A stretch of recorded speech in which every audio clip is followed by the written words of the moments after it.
வணக்கம். சினிமாவுல சண்டை காட்சிகள்னாலே நமக்கு முதல்ல ஞாபகத்துக்கு வர்ற ஒரே பேரு ஜாக்கி சான் தான் இல்லையா? ஆனா அவர வெறும் ஒரு நடிகர்னு மட்டும் நம்ம சுருக்கிட முடியாது.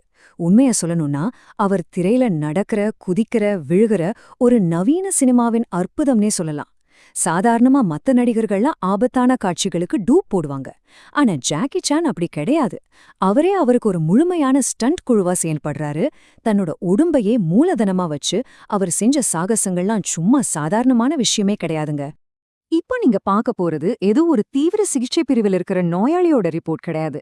இது ஜாக்கி சானோட மருத்துவ அறிக்கை. திரையில நாம பார்த்து கைத்தட்டி ரசிக்கிற அந்த சில நிமிட சாகசங்களுக்கு பின்னாடி இவ்ளோ பெரிய வலி ஒழிஞ்சிருக்கு. மண்டையோட்ல விரிசல், முதுகுத்தண்டு முறிவு, இடுப்பெலும்பு விலகல்னு ஒரு சாதாரண மனுஷன் நினைச்சு கூட பார்க்க முடியாத அளவுக்கு கொடூரமான காயங்களை அவர் சந்திச்சிருக்காரு. தன்னோட உயிரையே பணயம் வச்சுதான் இந்த ஒவ்வொரு சாகசத்தையும் அவர் செஞ்சிருக்காரு.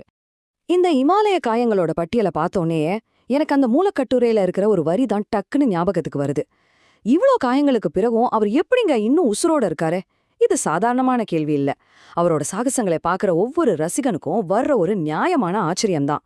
சரி வாங்க, அவர் மரணத்தை நேருக்கு நேர் சந்திச்ச அந்த 5 மிக கொடூரமான சாகசங்களை இப்ப நாம ஒன்னு ஒன்னா பாப்போம். உங்க மனசை அப்படியே உறைய வைக்க போற அந்த பயணம் இதோ ஆரம்பமாகுது. இந்த கவுண்டவுன்ல முதல்ல நாம பார்க்க போறது 2 மெய் சிலிர்க்க வைக்கும் சாகசங்கள். இது ரெண்டுமே அவரோட கைகளோட பிடிமான வலிமையையும் புவியீர்ப்பு விசைக்கு எதிரான அவரோட போராட்டத்தையும் உலகத்துக்கு உரக்கச் சொன்ன சம்பவங்கள். 1985ல நடந்த பஸ் ஹேங், அப்புறம் 1983ல நடந்த கிளாக் டவர் ஃபால். 5வது இடத்துல இருக்கிறது 1985ல வெளியான போலீஸ் ஸ்டோரி படத்தோட அந்த ஃபேமஸான பஸ் ஹேங் காட்சி தான். எந்த ஒரு பாதுகாப்பு கயிறும் இல்லாம வெறும் ஒரு கொடையா மட்டும் புடிச்சுக்கிட்டு அதிவேகமா ஓடிக்கிட்டு இருக்கிற ஒரு டபுள் டெக்கர் பஸ்ல அவர் குதிச்சு தொங்குவார் பாருங்க. அடேங்கப்பா! பஸ் அப்படி ஒரு வேகத்துல போகும்போது அவர் அந்த கொடைய மட்டுமே நம்பி தொங்கிக்கிட்டு இருப்பாரு. அந்த ஒரு காட்சி போதும் அவரோட அசாத்தியமான தைரியத்தையும் அந்த முரட்டுத்தனமான விடாமுயற்சியும் நாம புரிஞ்சுக்க. அடுத்து 4வது இடத்துல 1983ல வந்த ப்ராஜெக்ட் ஏ படத்தோட அந்த புகழ்பெற்ற கிளாக் டவர் ஃபால். மௌன படங்களோட ஜாம்பவான்களான ஹாரோல்ட் லாய்ட், பஸ்டர் கீட்டன் இவங்களுக்கு ஒரு மரியாதை கொடுக்கற விதமா ஜாக்கி இந்த சாகசத்தை வடிவமைச்சாரு. மிக உயரமான ஒரு கடிகார கோபுரத்தோட உச்சியிலிருந்து அவர் அப்படியே கீழே விழுவாரு.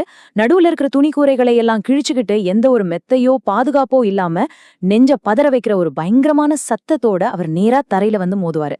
நினைச்சாலே பகீர்னு இருக்குல்ல.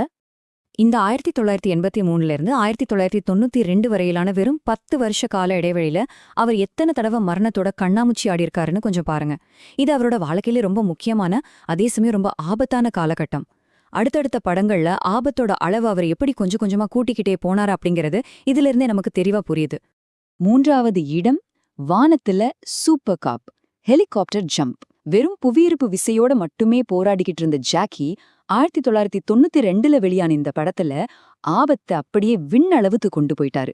இது வெறும் உயரத்திலிருந்து கீழே குதிக்கிற விஷயம் மட்டும் கிடையாது. அதிவேகமான காட்சையும் வானத்தோட அந்த கொடூரமான உயரத்தையும் எதிர்க்கு போராடின ஒரு உச்சக்கட்ட சாகசம். இந்த சாகசத்தை பத்தி கொஞ்சம் கற்பனை செஞ்சு பாருங்களேன். கோலாலம்பூர் நகர வீதிகளுக்கு மேல நூற்றுக்கணக்கான அடி உயரத்துல ஒரு ஹெலிகாப்டர் பறந்துகிட்டு இருக்கு. அதுலேந்து ஒரு கயிறு ஏணி மட்டும் தொங்குது. எந்த ஒரு பாதுகாப்பு கயிறோ வலையோ இல்லாம ஜாக்கி சான் ஒரு பில்டிங்லேருந்து பாஞ்சு அந்த கயிறு ஏணிய புடிச்சு தொங்குறாரு. கீழே விழுந்தா கண்டிப்பா மரணம்தான். அந்த அளவுக்கு பலமான காத்து அவரை ஒரு துணிபொம்மைய மாதிரி தூக்கி வீசி அடிக்குது. இது எந்த அளவுக்கு பயங்கரமானதுன்னு கொஞ்சம் யோசிச்சு பாருங்க. அந்த வானத்துல பலத்த காத்துல அந்த ஏணியில தொங்கிக்கிட்டு அவர் பட்ட பாடு சாதாரணமானதே இல்லைங்க. இந்த படத்துல அவர் திரையில சூப்பர் காப்பா நடிச்சிருக்கிறான். ஆனா இந்த சாகசத்தின் மூலமா நிஜ வாழ்க்கையிலையும் அவர்தான் உண்மையான சூப்பர் ஹீரோன்னு நிரூபிச்சிட்டாரு. அடுத்து 2வது இடம் மின்சாரம் பாயும் கம்பத்துல சறுக்குதல் போலீஸ் ஸ்டோரி. எந்த ஒரு ஒத்திகையும் பார்க்காம ரொம்பவே ஆபத்தான மின்சாரம் பாயிற ஒரு கம்பத்துல சறுக்கி இறங்குற காட்சி அது. இது பார்க்கறதுக்கு வேணா ஈஸியா தெரியலாம், ஆனா உண்மையில இது ஒரு திகிலோற்ற மரண விளையாட்டு. ஒரு பக்கம் அந்த கம்பத்துல இருந்த மின் விளக்குகள் எல்லாம் வெடிச்சு சிதறினதால அவரோட முதுகுத்தண்டு உடைஞ்சு போச்சு. கைகள்ல தீக்காயங்கள், இடுப்பு எலும்பு விலகல்னு பயங்கரமான அடி. ஆனா மறுபக்கம் அவரோட படப்பிடிப்பு அட்டவணைய பாருங்களேன். பகல் நேரத்துல சமோஹங்குடன் ஹார்ட் ஆஃப் டிராகன் ஷூட்டிங், ராத்திரியில திரும்பவும் போலீஸ் ஸ்டோரி ஷூட்டிங்னு ஓயாம உழைச்சாரு. அவரோட அசாத்தியமான உழைப்புக்கு இதை விட வேற என்னங்க பெரிய சான்று வேணும்? இப்போ நாம உச்சகட்டத்துக்கு வந்துட்டோம். முதல் இடம் மரணத்தை தொட்ட மண்டையோடு விரிசல், ஆர்மர் ஆஃப் காட். இது அவரோட திரைப்பயணத்தை மட்டுமில்ல, அவரோட உயிரையே பறிக்க பார்த்த ஒரு சாகசம். ஜாக்கி சானை பொறுத்த வரைக்கும் ஒரு செவுத்திலிருந்து மரக்கிளைக்கு தாவி குதிக்கிறதெல்லாம் ரொம்பவே சாதாரணமான ஒரு விஷயம்தான். ஆனா ஆபத்து அவர் கொஞ்சமும் எதிர்பார்க்காத நேரத்துல வந்துச்சு. இந்த சாகசத்தோட முதல் டேக் சரியா வரல. அதனால 2வது முறையா அவர் அந்த செவுத்துல இருந்து மரக்கிளைக்கு தாவுனாரு. ஆனா யாருமே எதிர்பார்க்காத விதமா அந்த மரக்கிளை ஷடார்னு உடைஞ்சிடுச்சு. எந்த விதமான கட்டுப்பாடும் இல்லாம அவர் தலைக்குப்புற கீழ இருந்த ஒரு பாறை மேல பயங்கரமா விழுந்துட்டாரு. அந்த ஒரு நொடி ஒட்டுமொத்த படக்குழுவினரோட இதய துடிப்பும் அப்படியே நின்னு போடுச்சு.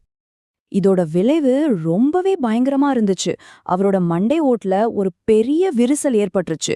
உடனடியாக அவருக்கு ஒரு அவசர மூளை அறுவை சிகிச்சை செஞ்சே ஆக வேண்டிய கட்டாயம். இது ஒரு சின்ன பிழைதான் அப்படின்னாலும் அது அவரோட ஒட்டுமொத்த வாழ்க்கையும் முடிக்கக்கூடிய அளவுக்கு ஒரு பயங்கரமான விபத்தா மாறிடுச்சு. மரணத்தோட விளிம்பு வரைக்கும் போய் அவர் போராடினாரு. இப்படி மரணத்தோட விளிம்பு வரைக்கும் போய் மூளை அறுவை சிகிச்சை பண்ணிக்கிட்ட ஒருத்தர் எத்தனை நாள்ல திரும்ப வேலைக்கு வருவாரு? பல மாசங்களாகுமா இல்ல வருஷங்களாகுமா? கண்டிப்பா இல்லங்க. அந்த பயங்கரமான விபத்து நடந்து வெறும் 7 நாட்கள்ல அவர் மறுபடியும் படப்பிடிப்பு தளத்துக்கு வந்து தன்னோட வேலையை தொடர்ந்தாரு. இது உண்மையிலே மனித சாத்தியங்களுக்கு அப்பாற்பட்ட ஒரு விஷயம்தானே. விழும் ஒவ்வொரு முறையும் எழுவது, இது ஒரு உன்னத தத்துவம். இதுவரைக்கும் நம்ம பார்த்தது ஜாக்கி சானோட மரணத்தை வென்ற வீழ்ச்சிகளை பத்தி மட்டும்தான். ஆனா அவர் எத்தனை தடவை கீழே விழுந்தாரு அப்படிங்கிறது முக்கியமே இல்ல.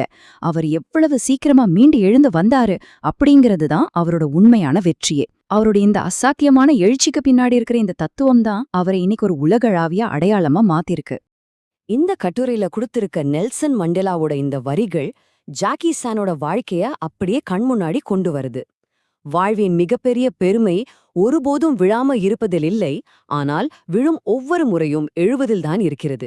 ஜாக்கி சான் தன்னோட படங்கள்ல பல தடவை கீழே விழுந்திருக்கிறாரு, தன்னோட எலும்புகளை உடைச்சுக்கிட்டு இருக்கிறாரு, மரணத்தோட கதவுகளை கூட தட்டியிருக்கிறாரு. ஆனா அவர் ஒவ்வொரு தடவையும் முன்ன விட அதிக வலிமையோடும் வெறியோடும் மீண்டெழுந்திருக்கிறாரு. வாழ்க்கையில நாமளும் பல நேரங்கள்ல ரொம்ப கடினமான சூழ்நிலைகளை வீழ்ச்சிகளை எல்லாம் சந்திக்கிறோம். ஆனா ஜாக்கி சானோட இந்த அளப்பரிய அர்ப்பணிப்பு பார்த்ததுக்கு அப்புறம் நீங்களே உங்களை கேட்டுக்கோங்க, ஒரு பெரிய வீழ்ச்சியை எதிர்கொள்ளும்போது நீங்க எவ்வளவு சீக்கிரமா மீண்டு எழுவீங்க? வீழ்ச்சிகள் அப்படிங்கிறது ஒரு முடிவே கிடையாது, அது மறுபடியும் எழுந்து வரதுக்கான ஒரு புது தொடக்கம். இதை எப்பவும் ஞாபகம் வச்சுக்கோங்க.